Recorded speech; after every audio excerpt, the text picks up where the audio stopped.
or effective. Why most business owners are focusing on the wrong things. Sarah here, aka the Business Fixer.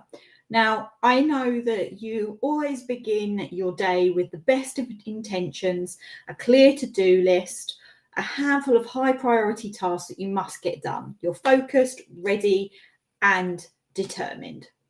Then it happens. You blink and it's 5 o'clock. Somehow, not one of those key tasks has been completed. You've been running literally full pelt. You feel like you've achieved nothing meaningful. What happened? Emails, phone calls, staff interruptions, a supplier query, a team meeting that could easily have been an email, a client request that wasn't actually urgent, but you dealt with it just in case. You've been busy, flat out, but not effective. And if this sounds familiar, you are not alone, right? This is literally the trap that almost every business owner falls into, and it's easy to see why. Ultimately, at the Business Fixer, I hear this all of the time from clients, hard-working business owners who are putting in the long hours. They feel exhausted, but they're making very little progress when it comes to actually moving the needle in the business. They say things to me like, I don't understand. I'm working harder than ever, but I still feel like I'm standing still. Does that sound familiar? Well, here's the truth. Most business owners confuse activity with progress, right? Why being busy ultimately feels productive, but in reality isn't.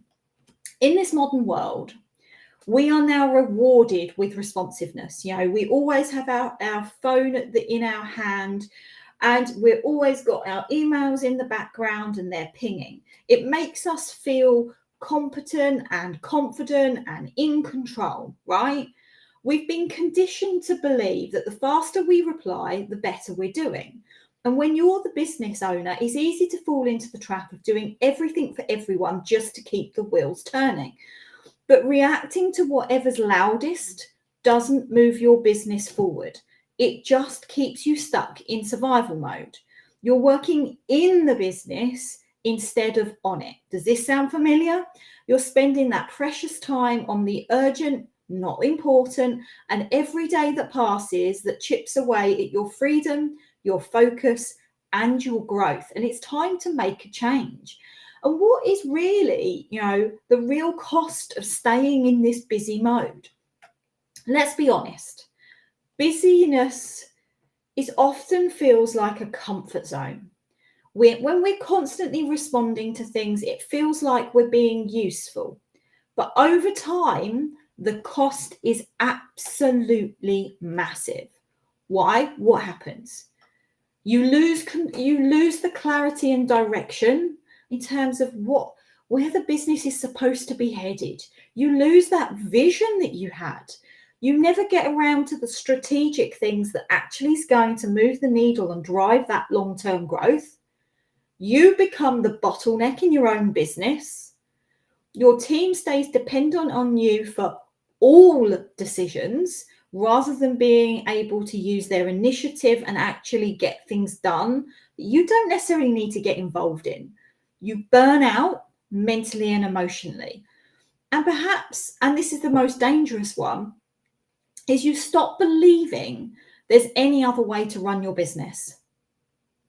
Now, I can guarantee you didn't start your business to be glued to an inbox or project managing your team minute by minute. You didn't want to literally micromanage.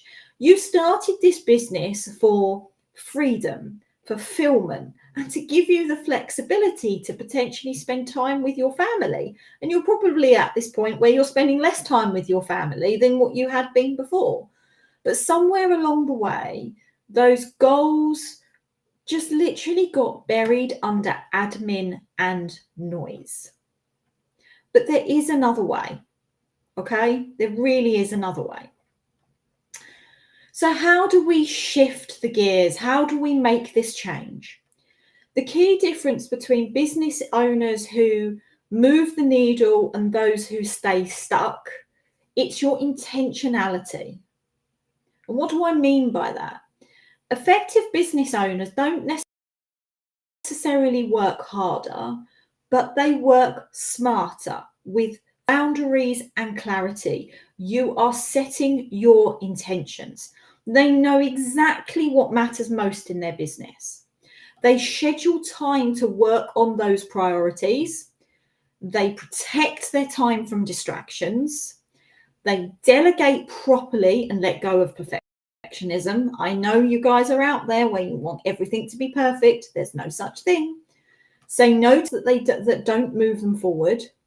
And here's what this can actually look like in practice.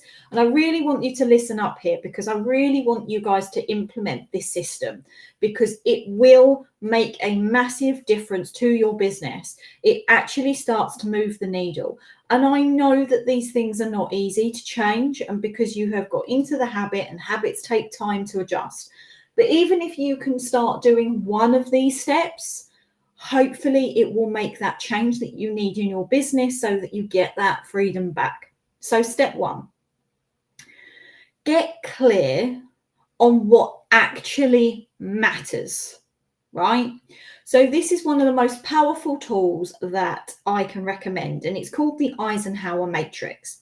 It helps you prioritize tasks based on urgency and importance. And often the way that I've seen it created is literally with 4 boxes. And you have one box that is urgent and important. That's the do it now list. You have one box which is the important but not urgent. You schedule it. The urgent but not important, you delegate it to your team. If it's not urgent and not important, then you ditch it. Now apply that thinking to the core drivers in your business. So things like your sales, your client delivery, your marketing, your finances, and your team development. And I want you to ask this really, really important question. What are the highest value tasks I can do today that will actually move these areas forward, right?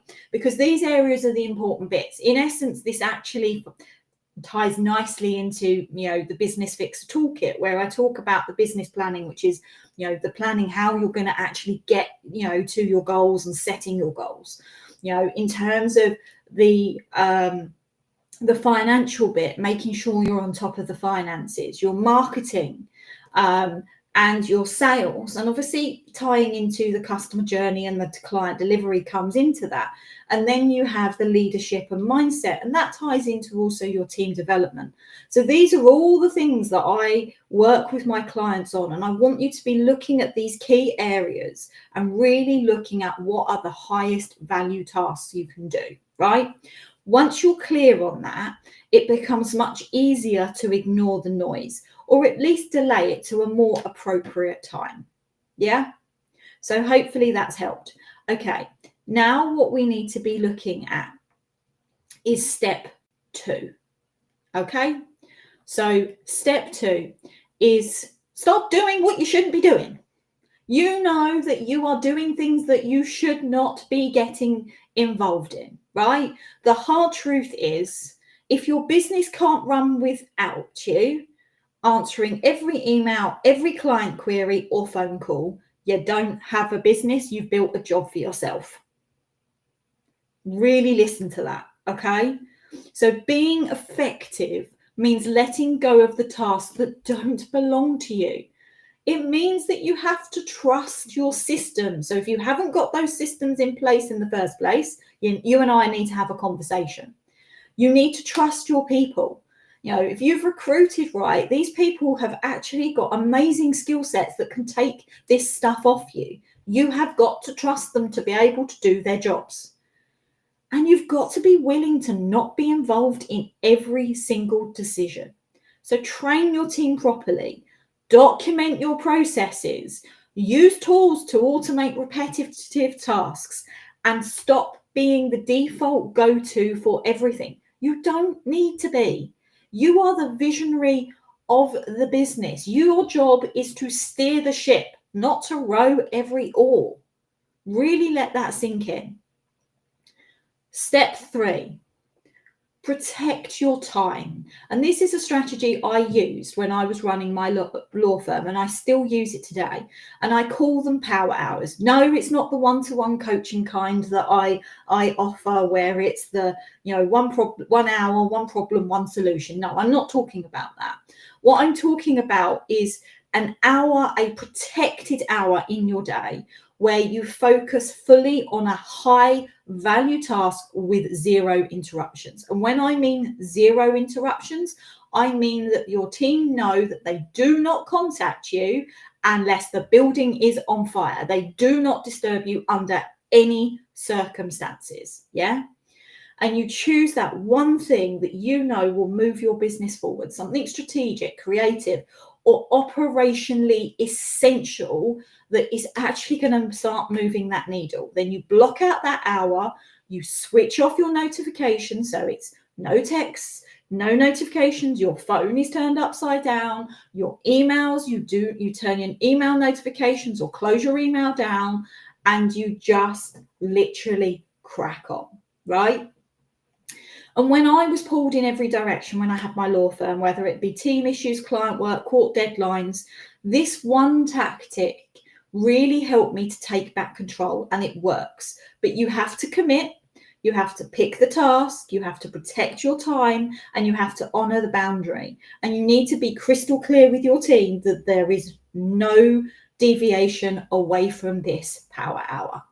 Next. Schedule with intention. Freedom doesn't come from having nothing in your diary. It comes from owning your schedule. And if something matters, it needs a place in your calendar. You're not waiting for a quiet moment. It won't come. In reality, if you keep saying, oh, I will do that when we're a bit quieter, oh, I'll do that when things start to settle down, that time will never, ever come.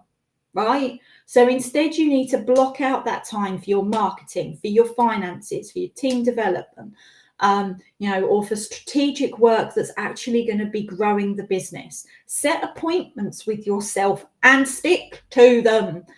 This isn't a case of, I'll push that down.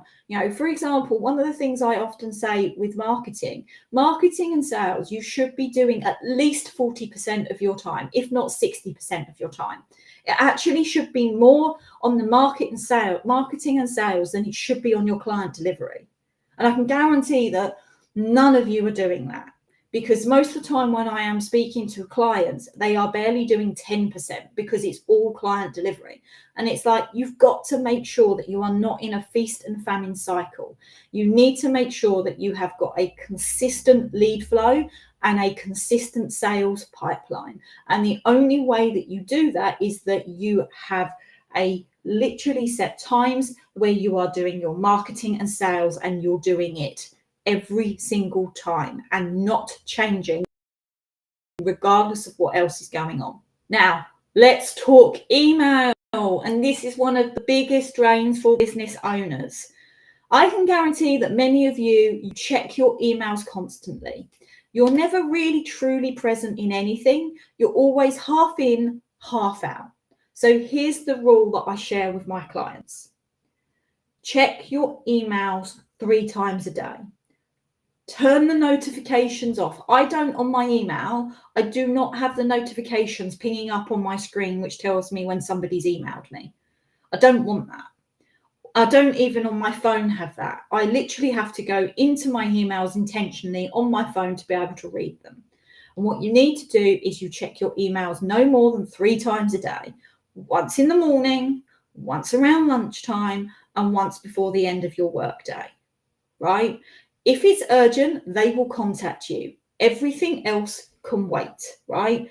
Because ultimately what often happens is you've set a specific task that you need to work on, and you then get this email from this client. And actually that email from the client is not something that needs to be done right then and there. But what you worry about is that you're then going to forget to do that one thing. So what then happens is rather than doing the priority task that you've allocated the time to do, you do that one thing that's come through on your email. So by changing that email system, that then will hopefully alleviate that. But what you then do is, if that thing has come through and you know you need to do it and you don't want to forget it, is that's fine. Like in your checks, in one of your 3 checks, you know that this is something that needs to be handled. You then schedule it in your diary as to when you are going to handle that thing. You don't need to respond then and there. And I'll tell you, you'll be amazed at how much mental energy and actual time you'll get back by just doing that one thing. Another thing, this is step 5, review before you repeat. What do I mean by this? Effectiveness isn't just about how you work, it's about how you reflect. So, for example, take 15 minutes every Friday and ask the simple questions of, what did I actually achieve this week? What got in my way? And what didn't get done that I planned for? And what do I need to change next week? Because when you start looking at what you've actually achieved, you'll realize you've probably done more than what you think. And when you start looking at what's getting in the way, you'll start to see habits, you'll start to see patterns. And they're the things that you can actually start to change. Then what didn't get done that you planned for, you'll then start to see, well, okay, then why did I not get these things done? And is it actually something that's that important? And then you then know what you need to change, because I can guarantee they will be consistent things that keep happening. This quick review helps see what's working, what isn't, and what keeps throwing you off course, because I can guarantee they are repeated patterns, right? Otherwise, you're just going to keep repeating the same thing over and over again, and you'll never move the needle in your business. Right. I bet some of this stuff is really, really sounding familiar to you, because I see so frequently with businesses. The reality is most business owners know what they should be doing. They just don't have the headspace, structure, or support to do it. How many of you feel like you are stuck in the weeds, that you are literally pedaling but going nowhere? You're juggling the demands and you're just constantly reacting all day long. You're firefighting. And I see this so many times when I'm working with clients in my Business MOT sessions. Clients come to me saying things like, I feel like I'm on a treadmill. I'm exhausted, but I'm not making progress. I've got ideas, but I've got no freaking time to implement any of them. What becomes clear is these sessions is that they're not lacking the skill, like you're not. You're not lacking the skill or motivation to make a change. You're simply lacking the clarity, the direction, and a clear plan to move forward. Now, some of these things I've gone through will really help move that needle, but you need to make sure that you are stepping back, taking stock, and making intentional decisions about where you're going and how you intend to get there, right? So if you've listened to this and you've thought, you know what, Sarah, you are so right. This is exactly where I'm at. This is your time to take a step back. The Business MOT is designed to help you do exactly that. It's a focused diagnostic session where we'll review what's working, what's not, and what needs to change to get your business running at peak performance, for you to get that freedom that you are so desperately craving and the reason why you set this business up in the first place. You'll walk away with clarity, focus, and a practical plan to help you be more effective, not busier, right? So how I normally do my business MOTs is they're usually a face-to-face sit-down meeting. But what I am doing is I am going further afield, and I am working on an online version to make it even easier so you can get the help you need wherever you are. Now, for my business MOTs, I do travel. I have gone as far, I'm based in Essex, I've gone as far as Hampshire. So if this is something you really want to look at, as I said, the business MOT is looking at where you are, where you want to be, what's holding you back. And I literally do go deep into your business, and I will give you a detailed report which sets out my findings and the things that are the priority areas that I would recommend working on and how I can potentially help you work on those. So if you are ready to reclaim your time, you are ready to increase your focus and finally start moving the needle, now is the time to take action.